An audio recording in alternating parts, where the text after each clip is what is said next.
오늘 하나님의 말씀은 열왕기하 17장 1절에서 6절까지입니다.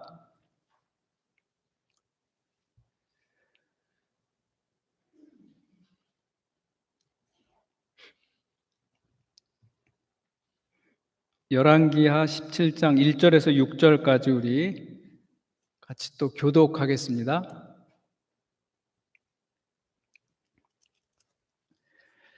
유다의 왕 아하스 제12년에 엘라의 아들 호세아가 사마리아에서 이스라엘 왕이 되어 9년간 다스리며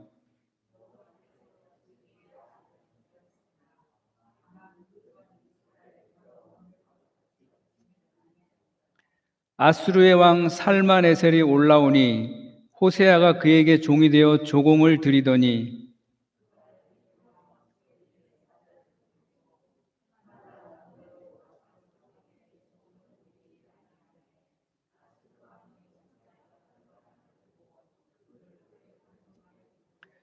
아수르 왕이 올라와 그 온 땅에 두루 다니고 사마리아로 올라와 그곳을 3년간 에워쌌더라.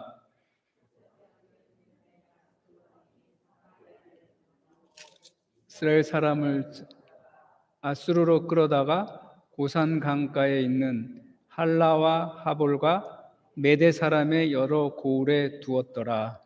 아멘.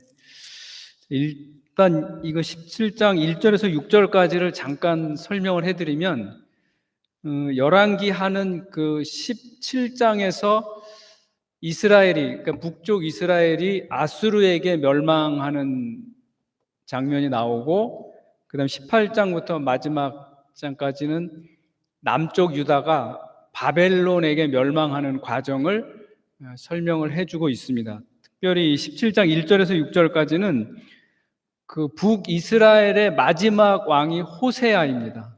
그 호세아 때에 아수르의 왕 살만에셀이 있었는데, 살만에셀이 북쪽 이스라엘로 왔는데 호세아가 감당하기 어려워서 조공을 바친 거죠.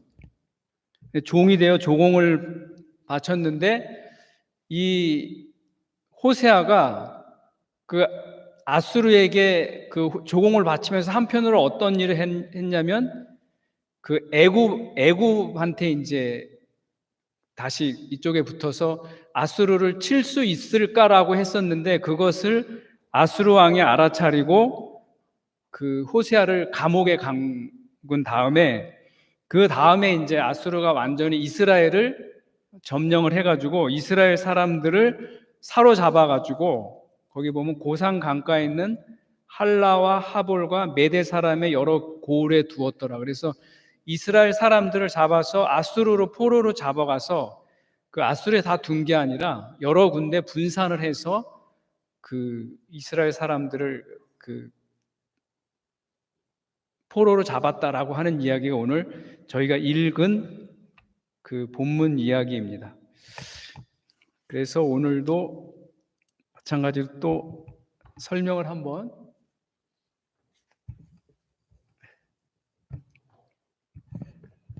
여기 목사님 여기 불 좀 꺼주시면.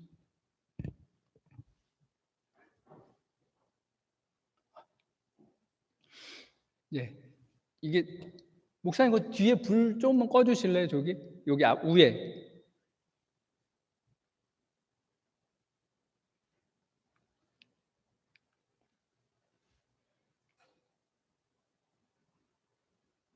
여기 중간에 요거를, 예, 아니 위에 맨 위에 요거를 꺼주시면. 예, 요거. 오늘은 그 사진이 조금 이렇게 자세하게 좀 봐야 될 때가 있어가지고요. 열왕기하가 이제 아까도 제가 지난번서부터 계속 말씀드리지만, 열왕기하는 전체가 25장에서 오늘 17장 1절에서부터 읽은 게 아수르에게 북이스라엘이 멸망했던 사건을 기록하고, 그 아수르의 포로로 끌려가는 이스라엘에 대한 게 17장까지고, 25장 부분에서 그 남쪽 유다가 바벨론에게 멸망을 한 사건을 기록이 돼 있는 게 그 열왕기하에 대한 내용입니다. 이 부분을 계속 반복하는 이유가 여러분들이 그냥 한번 보고 지나가면 또 잊어버리고 그러는데, 그래서 몇 번 제가 기회가 있을 때 이렇게 말씀을 드립니다. 여기 보면 사울하고 다윗하고 솔로몬까지가 이스라엘의 통일 왕국이고, 그다음에 솔로몬 이후가 분열 왕국. 그래서 사무엘상은 사울까지의 이야기가 사무엘상의 내용이고, 사무엘하는 온전히 다윗에 대한 이야기고, 그 다음에 솔로몬서부터 남쪽 유다가 멸망하기까지가 열왕기상, 열왕기하가 기록이 돼 있습니다. 그리고 역대기상하고 역대기하가 있는데, 역대기상은 다윗에 대한 이야기, 사무엘하 내용하고 거의 비슷하게 기록이 되어 있는 게 역대기상이고요. 역대기하는 열왕기상, 열왕기하를 합쳤는데, 합친 부분 중에서 북쪽 이스라엘에 대한 왕 이야기를 제외한 나머지 남쪽 유다 왕들에 대한 이야기에 대한 기록이 역대기하에 기록이 되어 있다고 제가 말씀을 드렸습니다.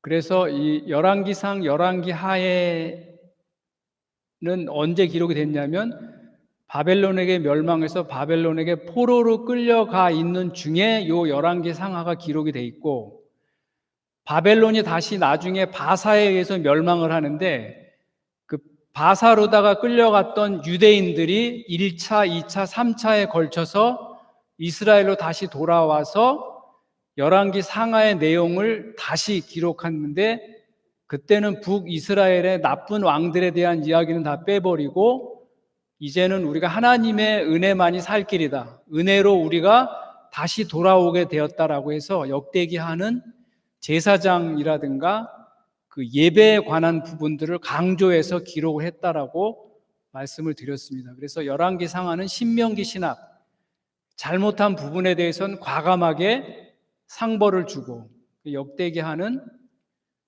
역대기 신학이라 그래서 은혜의 신학이라고 우리가 이야기를 한다고 제가 지난주에 말씀을 드렸습니다. 오늘은 여기 북이스라엘의 아수르에게 북이스라엘의 멸망을 하는데, 이 요나서하고 여기 나훔, 이 두 가지를 하고요. 성경 요나서하고 나훔서를 하고, 그 다음에 아수르하고 바벨론에 대한 설명을 조금 드리겠습니다.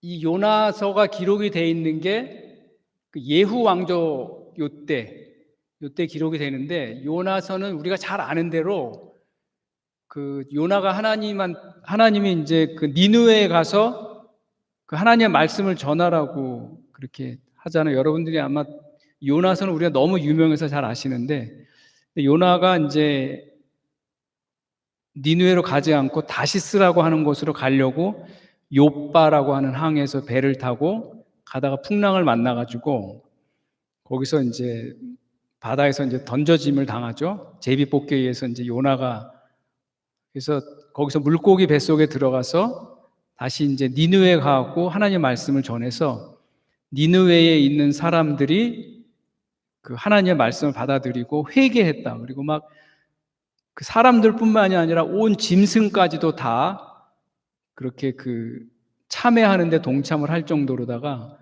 쉽게 얘기하면 폭발적으로 니느웨 사람들이 회개를 한 거죠.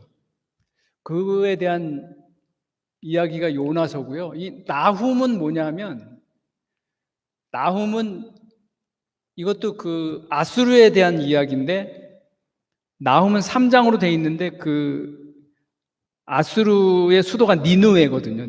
니느웨의 멸망에 대해서 선포한 내용이 나훔입니다. 그래서 여러분들이 요거 넘어가기 전에 잘 기억을 하셔야 될 게, 요나서가 기록이 된 게 주전 760년 전에 기록이 된 거고, 요나서가 기록한 지 100년 뒤에 나훔서가 기록이 됩니다.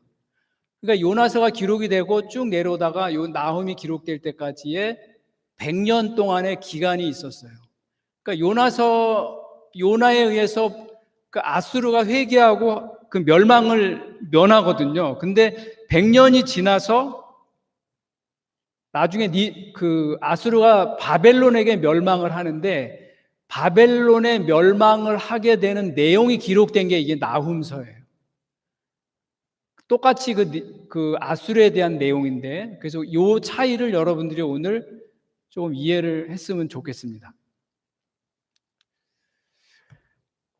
지도를 보시면 이제 이스라엘이 전에는 굉장히 컸었는데 이제 굉장히 줄어들었죠. 여기가 이스라엘이고 이쪽이 이집트, 애굽이 이쪽이고, 그다음에 지도상에서 이게 이라크가 여기인데, 이라크가 이렇게 나라가 이렇게 돼 있는 게 요게 그 이라크입니다.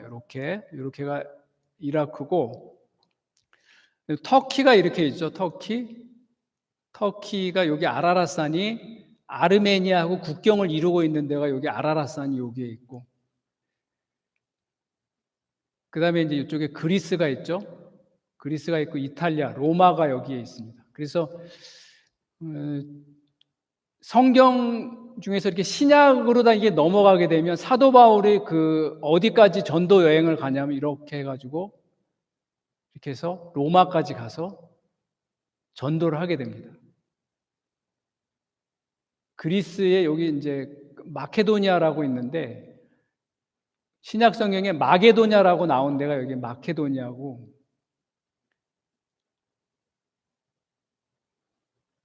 그 다음에 여기가 코린투스라 그래갖고 고린도 지역이 또 이쪽이고, 여기가 이제 키프로스라고 돼 있는데 그 신약 성경에는 구브로라고 나옵니다. 구브로라고 여러분 많이 들어보셨죠?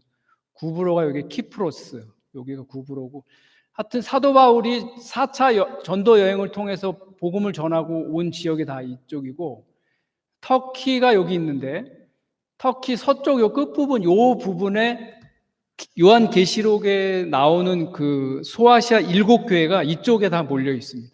이쪽에 소아시아 7교회가 이쪽에 다 몰려 있고, 그래서 신약에 관련된 성서 지역이 다 요 지역이고, 구약에서 창세기하고 관련된 게 이 아라랏산하고 아수르 바벨론이 이쪽에 구약 시대 때 초창기 때 굉장히 중요하죠. 그리고 나머지는 다 이스라엘을 중심으로 요르단하고 레바논, 시리아 이쪽하고 애굽, 이렇게 성서 지역이 그렇게 됩니다. 그 중에서 오늘 이 아수르라고 하는 이쪽은 현재 이라크라고 하는 나라에 속해 있는데, 북부 지역에 그 모술이라고 하는 데가 있습니다. 전에 그 사담 후세인하고 미국하고 그렇게 막 그 사담 후세인을 잡으려고 하고 막 그때 전쟁이 나고 했을 때 북쪽 그 모술이라고 하는 지역이 굉장히 많이 그 언론에 많이 노출이 됐는데, 그 모술에서 아주 가까운 곳에 지금도 그 지명은 니느웨입니다. 니느웨에 그 요나가 갔던 곳이 바로 거기에 있어요. 저는 1997년도에 거기를 다녀왔는데 지금은 어떻게 변했는지 좀 궁금하기는 한데 잘 모르겠어요. 어떻게 변했는지. 그때 전쟁통에 그 유적지는 잘 보존이 돼 있는지.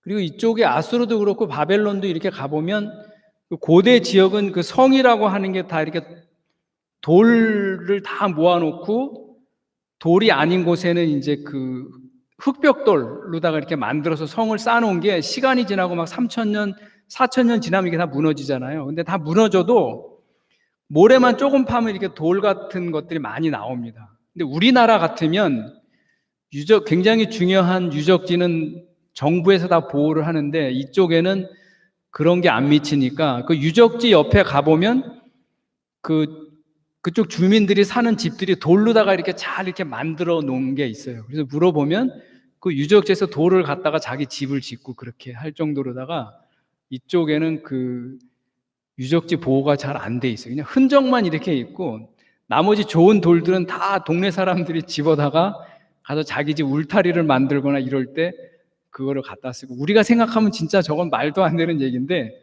이쪽에 직접 가보니까 그런 게 너무 비일비재해서 굉장히 놀랐어요.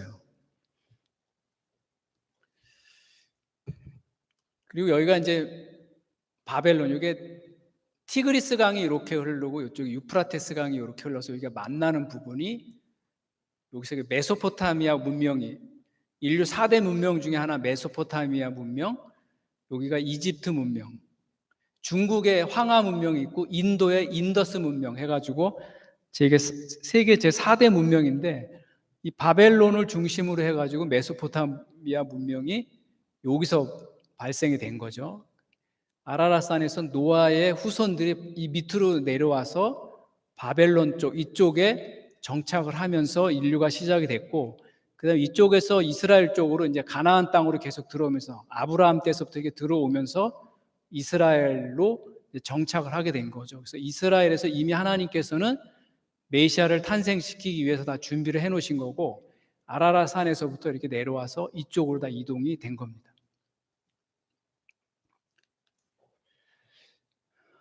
그 아수르는 그 영국에서 처음에 점령을 해가지고, 이 아수르 지역, 이 모술 지역의 중요한 유적지들은 다 어디에 가 있냐면 영국의 대형 박물관에 다 가 있습니다. 그리고 이 바벨론의 중요한 문명들은 독일에서 또 이쪽을 지배를 했기 때문에 독일에서 그 유적의 대부분들을 독일 박물관으로 가져갔고, 우리나라 같은 경우는 일제의 침략을 받아서 우리나라의 정말 중요한 문화재들은 다 일본에 가 있고 지금 그런 상황이죠. 옛날에는 그런 게 막 총 들고 싸우고 하는 것들이 국제법이나 이런 게 없었기 때문에, 그래서 그런 것들이 가능해. 지금 같으면 뭐 상상할 수도 없는 건데, 그래서 그때 한번 뺏긴 것들을 다시 가져올 수가 없어요. 그게 국제법으로다가 만약에 되면 우리나라도 진짜 어마어마한 유물들이 다 일본에 가 있는데, 정말 중요한 유물들이 일본에 가 있는데, 그런 게 좀 가져왔으면 좋겠는데, 이게 보면 그 아수르에 있는 그 니느웨 성의 그 성문을 지키고 있는 그 라마수라 그래가지고, 상체는 사람이고 밑에는 말인 게 있습니다. 이게 대형 박물관에 이게 있는 거예요. 이 사람들이 정말 중요한, 거기서 봐서 이렇게 딱 비주얼적으로 굉장히 좋은 거는 전부 다 이쪽에 대형 박물관에 가져가서 이렇게 돼 있습니다. 이게 아수르에 있는 그때 당시에 건축물이었는데 가져와서 이렇게 꾸며놓은 겁니다. 아수르는 우리가 성경에는 아수르라고 돼 있지만 그 세계사에는 아시리아라고 돼 있습니다. 그래서 그 아시리아가 그 세계사 그 역사적으로 보면 바벨론에게 아수르가 멸망하기 전에 이집트하고 이스라엘하고 이쪽 터키 이쪽으로 해가지고 전부 다 아수르가 지배를 했었습니다. 북이스라엘이 멸망하는 그런 그 시점에서 그 아수르가 굉장히 강성했기 때문에, 제가 지금 이렇게 말씀드린 이 정도의 나라를 전부 다 아수르가 지배를 하고 있었습니다. 그래서 나중에 바벨론이 더 커지면서 아수르를 멸망시키고 북이스라엘 남쪽 유다도 멸망시키고 또 애굽까지 가가지고 바벨론이 또 통치하게 되고, 바벨론이 일어났던 걸 이란에 있는 그 페르시아 이쪽 지역이 있는데, 이쪽에 있는 페르시아가 일어나서 또 바벨론을 멸망시키고 이쪽을 또 정복을 하면 나중에 그 알렉산더, 이쪽에 그 마케도니아에 있는 이쪽에 있는 알렉산더가 여기서 태어나는데, 여기에 있는 알렉산더가 또 이쪽 헬라 지역 전체를 지배하게 되면서 바벨론, 아수르 이게 다 없어지게 되죠. 그래서 아까 그 17장 1절부터 6절까지 읽었을 때 우리가 그 메대까지 이스라엘 사람들을 잡아갖고 메대 쪽에까지 그 이스라엘 사람들을 갖다 놨다고 돼 있어요. 6절에 보시면 그 메대가 어느 지역이냐면 이 아수르가 이렇게 돼 있으면 이쪽이 메대고 요 밑에가 바사입니다. 그래서 메대, 바사, 나중에 메대하고 바사 쪽으로 흡수가 돼갖고 이쪽 전체를 페르시아가 되고, 페르시아가 이쪽을 전체 지배를 하게 되는 거죠. 그러니까 이게 세계사적인 흐름이에요. 그 흐름 속에 성경이 들어있는 거기 때문에 여러분들이 이 부분을 잘 이해를 하시면 나중에 성경을 이해하는 데 굉장히 도움이 됩니다. 자, 요건 뭐냐면 이것도 마찬가지로 그 아수르에 있는 그 대형 박물관에 있는 거예요. 대형 박물관에 있는데 그것도 마찬가지로 갖다 놨죠. 이게 어떤 거냐면 이게 디테일이 여러분들이 다 잘 보일지 모르겠는데 이게 아수르 병사예요. 여러분 이게 좀 보이시나요? 잘 보이세요? 이게 그 이집트하고 전쟁을 하고 있는 건데 아수르 병사가 화살을 쏘고 있는 거죠. 거꾸로 돼 있는 건 사람이 지금 화살을 맞고 떨어지는 거고, 사다리를 타고 올라가는 거, 이런 거는 우리 여러분 그 우리나라 그 전쟁 때 영화에 보면 많이 나오는 거잖아요. 밑에서 화살도 쏘고 사다리 타고 올라가고 하는 거. 그때나 지금이나 문명이 발달하지 않았기 때문에 밑에서 화살 쏘고 사다리 만들어서 올라가서 그 싸우고 하는 거는 뭐 변함이 없습니다. 이렇게 해서 올라가고, 그 다음에 이제 여기 이렇게 막 떨어져서 죽는 사람이 있고, 나중에 이제 여기서 올라간 사람이 이게 내려오잖아요. 내려왔다고 하는 이야기는 이미 점령을 했다는 겁니다. 그래서 요 부분에 이렇게 보시면 뭔가 이렇게 군사들에 의해서 끌려가는 모습이 보이잖아요. 밧줄로 묶여가지고. 요게 이집트 사람들이 아수르가 전쟁에 승리를 해가지고 포로로 잡아가는 내용들을 표시한 겁니다. 그 요 밑에는 이렇게 물고기가 이렇게 있잖아요. 이 물고기가 뭐예요? 강물을 표시한 건데 이게 나일강을 표시를 한 겁니다. 나일 강가에 있는 이집트를 우리가 공략을 해서 전쟁에서 승리하고 포로로 잡아왔다라고 하는 거를 이렇게 부조로 다 굉장히 크게 만들어 놓은 거예요. 그러니까 이게 시간이 막 3,000년 지나고 4,000년 지나니까 아까도 말씀드렸지만 그쪽 동네에 사는 사람들이 이런 걸 다 훼손을 시키는 거예요. 막 그 애들이 가서 막 낙서도 하고 해서 다 지워지고 하는 거를, 그나마 이제 이건 상태가 굉장히 좋은 거죠. 이 위에 다 이렇게 깨진 것들은 다 그래서 깨진 거고,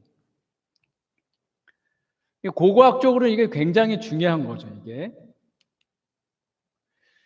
그리고 이게 아수르 왕 중에서 이게 모자에 이렇게 뿔이 달린 걸 쓴 사람은 아수르 왕을 표시하는 거예요. 아수르 왕이 사자 밑에 4마리가 있는데, 이 아수르 사람들이 굉장히 포악하기로 그 세계사적으로 굉장히 유명해요. 그래서 이 사람들은, 왕들은 보통 이게 사자들을 갖다가 이렇게 지배할 수 있을 정도로다가 용맹성이 있다라고 하는 것을 표시를 합니다. 이렇게. 우리는 보통 이렇게 강아지나 이렇게 저런 식으로 데리고 다니지 사자를 가지고 다닐 수는 없는데, 마찬가지로 사자를 이렇게 창으로 잡아가지고 사자를 잡아가지고 이렇게 찔러서 사자를 잡는 걸 굉장히 이 사람들은 이런 걸 많이 해놨어요. 여기 부분은 다 이렇게 훼손이 돼갖고 다 이렇게 지워진 건데, 그나마 이렇게 돼 있는 거죠. 그 다음에 이제 지난 시간에도 그렇고 여러분 이렇게 비석 같은 거 많이 보셨잖아요. 그 전승비. 마찬가지예요. 이렇게 고대 왕들은 전부 다 어디 가서 전쟁을 하면 전승비를 만듭니다. 이건 뭐냐면 아수르의 살만에셀 3세. 그러니까 오늘 그 17장 읽은 것 중에서도 그 이스라엘 마지막, 그 북이스라엘 마지막 왕이 호세아. 호세아 때 그 아수르 왕이 누구였다고 거기 나오죠? 살만에셀이라고 나오죠. 그 살만에셀이라고 나오는데, 그 살만에셀이 그 아시리아 역사 중에는 살만에셀 3세인데, 그 살만에셀 3세가 검은 오벨리스크라 그래가지고 이게 사각형, 그러니까 사면체로 이렇게 돼 있는 거예요. 사면체로 돼 있는 것 중에서 그 중에 한 면입니다. 그 중에 한 면에서 요 두 번째 거, 요 두 번째 그림을 확대를 해보면 이렇게 돼 있어요. 그래서 여기 이렇게 글씨가 이렇게 써 있는데, 고고학자들이 이거를 해석을 한 겁니다. 해석을 해보니까 이 살만에셀 3세 왕에게 엎드려 있는 이 사람이 그 북이스라엘 왕의 오므리 아들 예후라는 게 밝혀졌어요. 그래서 예후가 그 살만에셀 3세에게 그 조공을 바치는 모습을 그 표시를 한 겁니다. 그래서 여기 보시면 이게 고고학자들이 이 글을 해석을 한 거예요. 보면 공물, 예후의 오므리의 아들 무엇무엇은 내가 받았다. 보면 오므리의 아들 예후의 공물은 내가 받았다. 내가 누구냐? 이게 왕이다라는 거죠.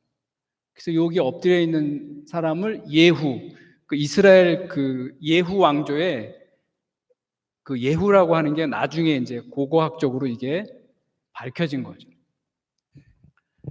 그래서 그 성경에 나오는 뭐 이런 내용들이 성경 밖에서 이렇게 밝혀져 갖고 성경에 있는 내용들을 역사적으로 증명하는 것들이 이것뿐만이 아니라 우리가 그동안 몇 개 봐왔지만 성서 고고학자들이 얘기하는 그런 내용들이 굉장히 많이 있어요.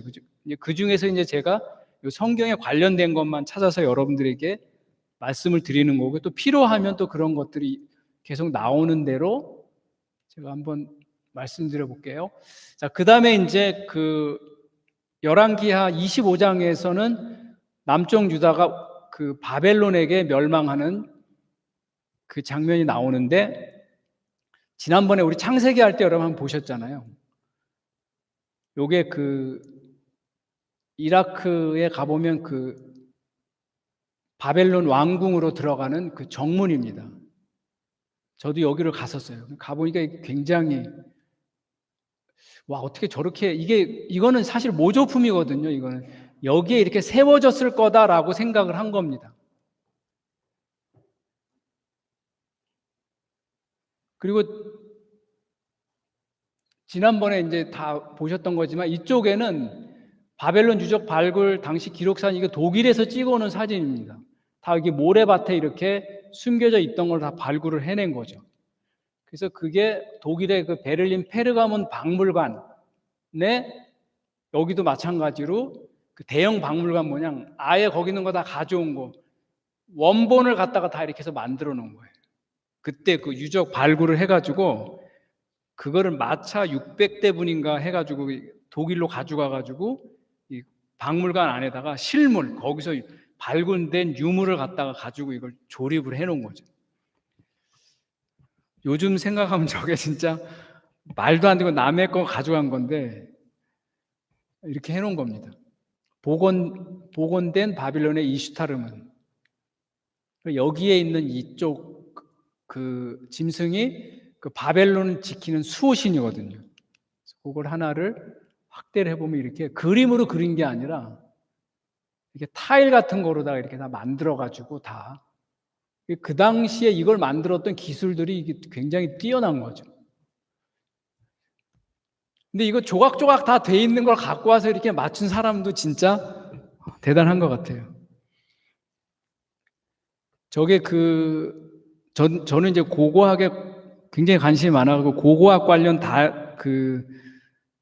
다큐멘터리를 거의 안 본 게 없어요. 한 십몇 년 동안 드라마나 뭐 이런 건 잘 안 보는데, 다큐멘터리 중에서 고고학에 관련된 그 다큐멘터리는 진짜 거의 뭐 전 세계적으로 좀 이렇게 재미난 거 이런 거, 그냥 뭐 다른 거 말고 이 역사에 관련된 고고학 다큐멘터리는 진짜 엄청나게 많이 봤어요. 진짜 이 사람들이 그 발굴하는데도 시간이 오래 걸리지만 그 오래 걸린 걸 갖고 와서 다시 이렇게 조립하는데도 또 엄청나게 시간이 많이 걸리고, 옛날에 이게 시간이 지나면서 색이 이렇게 다 변화되는데 그런 것까지 다 살려내가지고 이렇게 다 복원을 합니다. 중국에 가면 그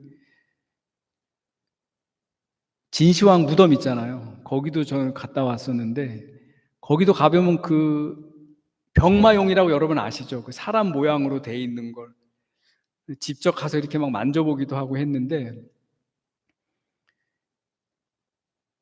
그게 그냥 그 흙 속에 파묻혀 있는 걸 다시 그대로 갖고 와가지고 그 색상도 다 이렇게 복원을 하고, 그 색상도 복원하는 게 현대 과학이 아니면 불가능한 거죠.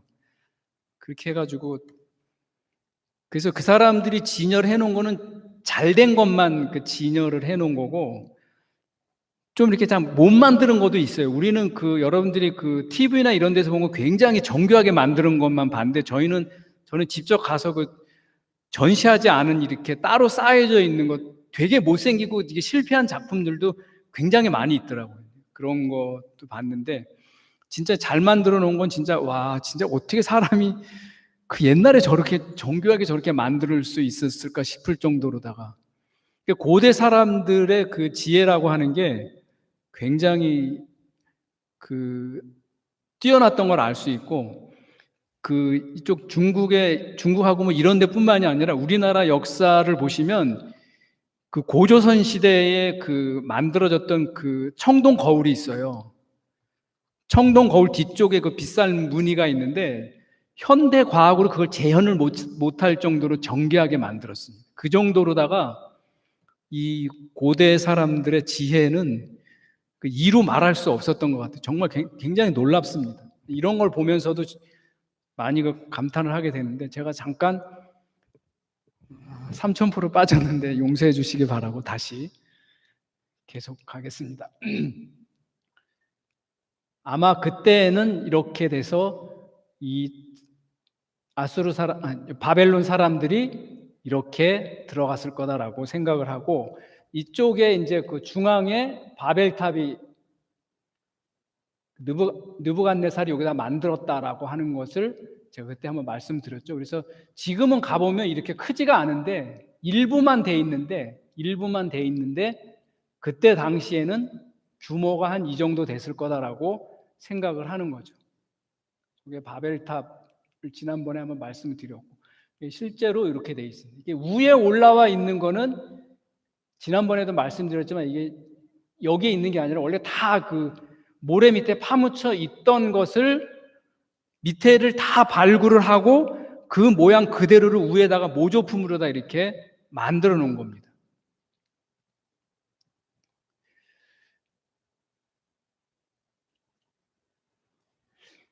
저도 이제 여기를 갔었는데 그때 가면서 느낀 게, 저는 이제 사막이라고 하는 데를 여기 가면서 처음 가본 거예요. 그러니까 여러분 나중에라도 한번 가시면 이제 도움이 될 텐데, 이 사막에 처음 가보니까 아무 정보 없이 저도 이제 가게 된 거죠. 바람이 부는데 그렇게 가만히 서 있기가 힘들 정도로 바람이 불어요.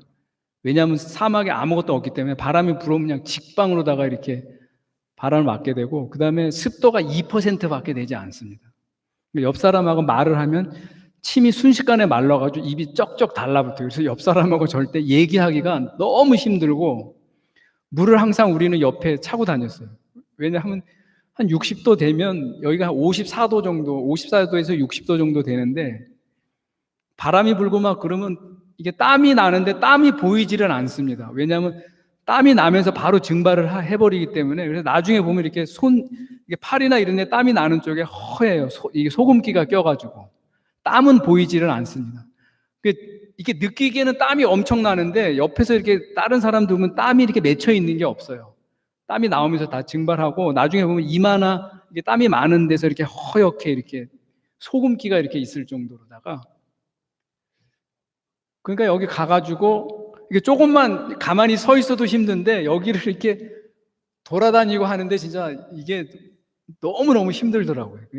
가기 전에 이렇게 등산도 많이 하고 운동도 많이 준비하고 갔어야 되는데, 그래서 나중에 여러분 성지순례 가실 때 마찬가지지만 가기 전에 제일 많이 준비해야 될 게 등산이나 이거 걷는 거 많이 하셔가지고 하루 종일 가서 걷는다라고 생각을 하시고 그거를 많이 훈련을 하셔야 돼요. 그러면 편안하게 다녀오실 수가 있는데, 그냥 넋놓고 있다가 돈만 준비해서 가시면 정말 고생이 많습니다. 걸어다니는 게 너무 많고 우리하고 완전히 다른 환경이기 때문에.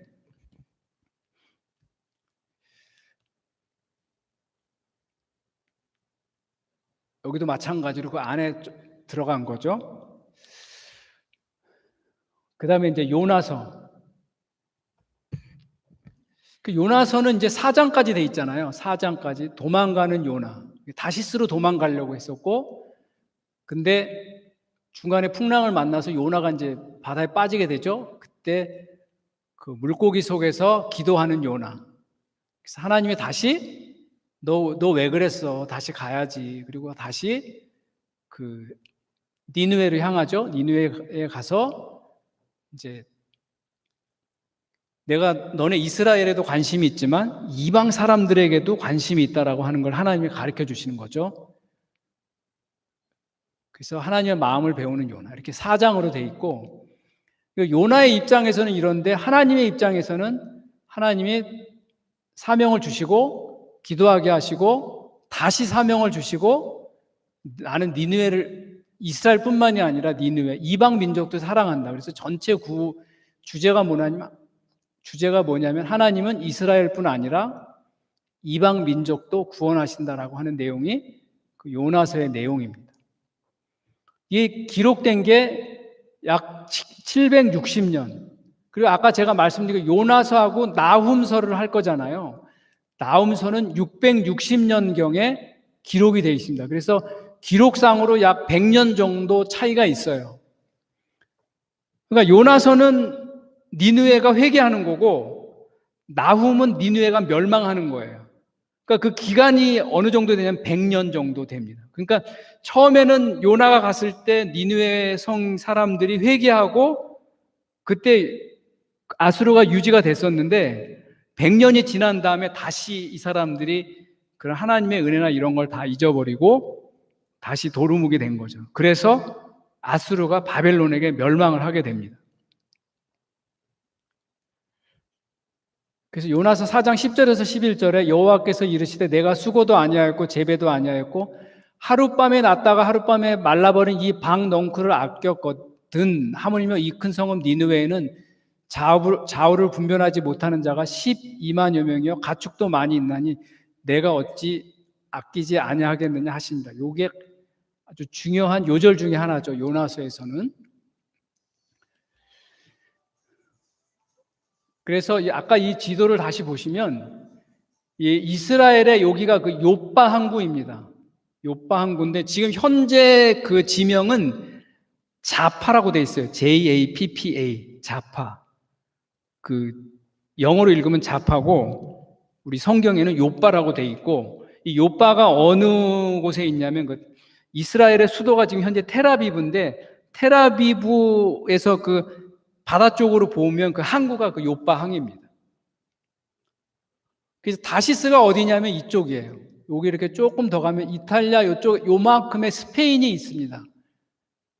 그 스페인의 타르시스라고 하는 데가 있는데 거기 쪽으로 가려고 요나가 이제 배를 타고 이쪽으로 간 거죠. 근데 중간에 하나님이 세우시고 이제 바다 속에 빠져갖고 물고기 뱃속에 집어넣어서 어디까지 갔냐면 이쪽에 있는 항구 어딘가에 도착을 한 거로 생각을 합니다. 그래서 여기가 아수르의 니느웨가 여기에 있는데 이렇게 간 것으로다가 생각을 하게 됩니다. 그래서 요나서를 그냥 읽으면 요빠가 다시스로 가려고 했는데 저도 옛날에 잘 몰랐을 때는 다시스가 어딘지 사실 관심은 없었어요. 그게 뭔지도 몰랐고 근데 나중에 보니까 다시스는 아수르하고는 완전히 정반대쪽으로 왜 다른 선지자들은 다 하나님이 말씀을 전하라고 하면 다 순종을 했는데 왜 요나만 그랬을까? 왜냐하면 그 이스라엘을 자기 평생에 괴롭히던 민족 중에 하나가 아수르거든요. 그러니까 자기를 평생 피고 자기도 그렇게 어려움을 많이 당했는데 왜 하필 그런 나라에 가서 하나님의 말씀을 전해서 왜 저 사람들을 구원하게 하십니까? 라고 하는 게 요나의 생각이었어요. 그래서 처음에 요나는 그게 싫어서 하나님을 반대해서 이렇게 도망가려고 했던 겁니다. 현재 이게 요빠 항구고요. 요 앞쪽에 있는 동네가 텔아비브입니다. 여기 조금만 더 보시면 요게 이제 요빠 항구인데 요게 이제 구약 시대까지만 해도 이스라엘에 있는 항구는 이 요빠 한 개밖에 없었어요. 지금은 사용하지 않습니다. 이게 워낙 규모가 작아서 지금은 사용하지 않는데 그때 당시 구약 시대만 해도 그 이스라엘을 대표하는 항구가 이 요빠 항구밖에 없었어요. 그래서 요나는 여기서 배를 타고 갈 수밖에 없었습니다. 그 요빠 하면 이제 그 베드로에 대한 사도행전을 보면 베드로가 이제 다비다가 죽었을 때 다비다를 살리잖아요. 그 다비다를 살린 기념교회가 바로 여기입니다. 그래서 요빠하고 베드로하고는 굉장히 관련이 있어요. 요게 이제 베드로 기념교회가 여기 있는 거죠. 다비다를 살린 기념교회. 나중에 이제 신약 사도행전 가면 혹시 또 그때 요게 나올 수 있을지 모르겠습니다. 이쪽에 보면 또 그 요나를 삼킨 고래의 모양을 또 이렇게 고래인지 아닌지 모르지만 하여튼 물고기를 이렇게 해놓은 게 있습니다. 여기가 이제 그 니느웨 성을 이제 그때 이것도 이제 나중에 다시 복원을 한 거고요. 그때 당시 있던 게 지금까지 이렇게 해놓은 건 아닙니다. 대부분 다 유적지에 가보면 3,000년 전에 있는 게 아무런 저렇게 훼손 없이 있는 건 아니고요. 그때 이제 후대에 오면서부터 유적지를 복원하고 해서 계속 이렇게 맞춰 놓은 거죠. 여기는 제가 영상을 좀 준비한 게 있어갖고 보여드릴 거고요. 그래서 요게 이제 성벽은 이제 이런 식으로 되어져 있습니다. 나중에 혹시라도 여러분들에게 이런 것을 조금 더 이렇게 설명할 수 있는 기회가 있을지 모르겠는데, 위에 있는 이 돌 모양, 요거 이렇게 돼 있는 모양. 제가 이제 여기를 갔다 온 게 이런 모양 때문에 갔다 온 건데, 무궁화의 그 잎사귀 모양입니다. 저게 우리나라 무궁화가 어떻게 들어왔느냐를 이제 그거를 추적하기 위해서 이쪽을 다 이렇게 다녀온 건데, 그거는 이제 여기서 얘기하기는 주제하고 안 맞아서 요게 나와서 제가 잠깐 말씀을 드렸고요. 자, 여기 보시면 이제 그 니느웨에 그때 당시에 제가 갔다 왔었는데, 거기 중에서 영상을 잠깐 띄워가지고 한번 보시겠습니다. 니느웨. 목사님, 이거 마우스로 눌러주셔야 돼요. 거기 안에, 예. 아수르인들은 슈메르의 온갖 신들을 섬기면서도 궁전벽엔 그들의 조상이 전해준 창세기의 내용을 새겨놓은 것이다. 그런 증거는 니무롯이 건축했다는 니느웨에서도 마찬가지였다. BC 759년 갈릴리 출신의 선지자 요나는 하나님의 명령을 받고 니느웨 성에 가서 멸망을 예고하며 회개를 촉구했다. 요나의 예언을 듣고 왕과 백성들이 함께 회개했다고 성서는 기록하고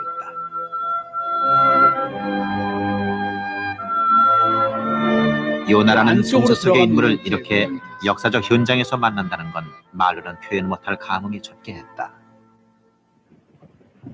그래서 요나의 무덤은 여기 니느웨 성에 있어요. 저게 이제 요나의 무덤입니다. 요나는 전설 속의 인물이 아니라 역사 속에서 살아 숨쉬던 실제 인물이다. 마찬가지로 노아 바벨탑 사건, 그리고 그로부터 이동해 우리 민족까지 온 셈의 후손들 또한 실제의 사람들이었던 것이다.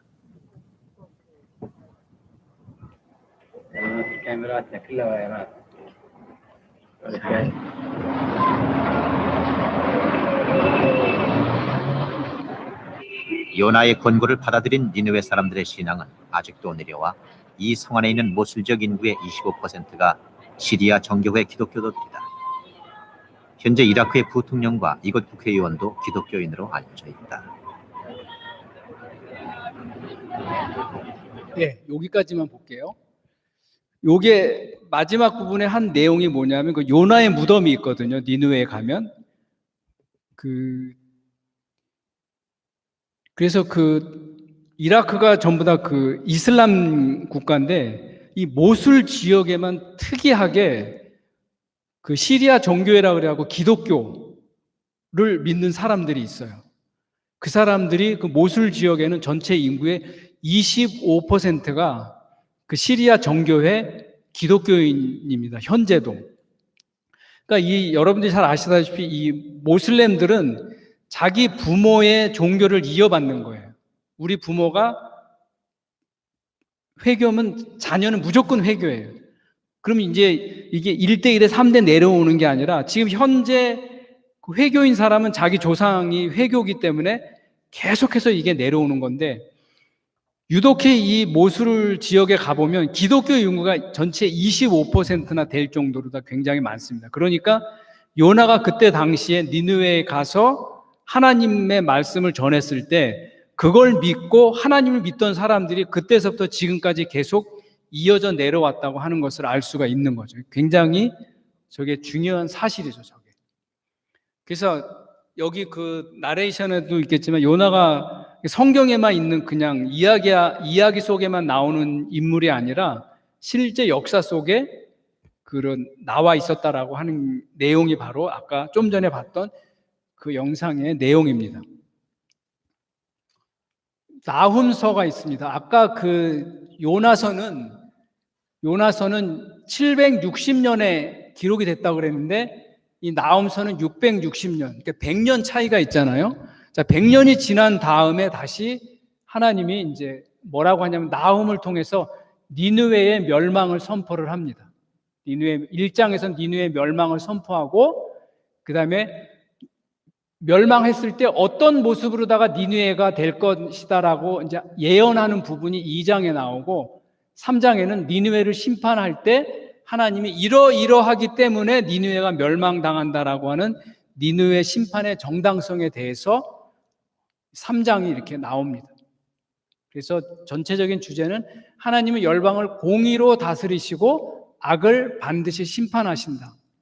그래서 2장 13절이 중요한 요절 중에 하나인데 만군의 여호와의 말씀에 내가 내 대적이 되어 내 병거들을 불살라 연기가 되게 하고 보면 만군의 여호와 말씀에 내가 너의 대적이 되어 그러니까 아수르의 대적이 되어 하나님인 내가 아수르의 대적이 되어 내 병거들을 불살라 연기가 되게 하고 아수르의 젊은 사자들을 칼로 멸할 것이며 하나님이 또 아수르가 노력한 것을 땅에서 끊으리니 아수르의 파견자의 목소리가 다시는 들리지 아니하리라 하셨느니라. 그래서 아수르가 멸망할 것을 예언하고 선포하고 그 정당성에 대해서 말씀하시는 내용이 바로 이 나훔서에 기록이 되어 있습니다. 그래서 아까 여기 다시 와서 보시면 요나서가 이쪽 부분에 있고 나훔이 이쪽 부분에 있잖아요. 그러니까 호세아 왕 때 북이스라엘이 아수르의 멸망을 하고 나서 나중에 나훔 선지자가 기록한 이 나훔서가 기록된 다음에 이 아수르는 바벨론에 의해서 멸망이 돼서 이제 지구상에서 사라집니다. 나훔서가 나오고 난 다음에. 그래서 하나님이 그 말씀하신 그대로 세계 역사도 계속 그대로 이루어지고 성경에 있는 말씀도 그대로 이루어졌다라는 것을 알 수가 있습니다. 그래서 오늘은 여기까지 하도록 하겠습니다. 그래서 이제 우리가 여기 보시면 이쪽에 엘리야하고 엘리사는 이제 열왕기 상하에서 이제 여러분들이 이야기 여러 가지 이야기가 있지만 한번 읽어보시고 호세아, 아모스, 요엘, 오바댜 짧고 간단하게 하고 마찬가지로 이쪽에 이제 대선지서, 소선지서가 이렇게 쭉 있거든요. 그래서 전체적으로 역사적으로 여러분들이 이 그림만 잘 이해를 하시면서 읽어 나가시면 그쪽 구약의 이쪽 읽어가는 부분들이 굉장히 재미가 있어요.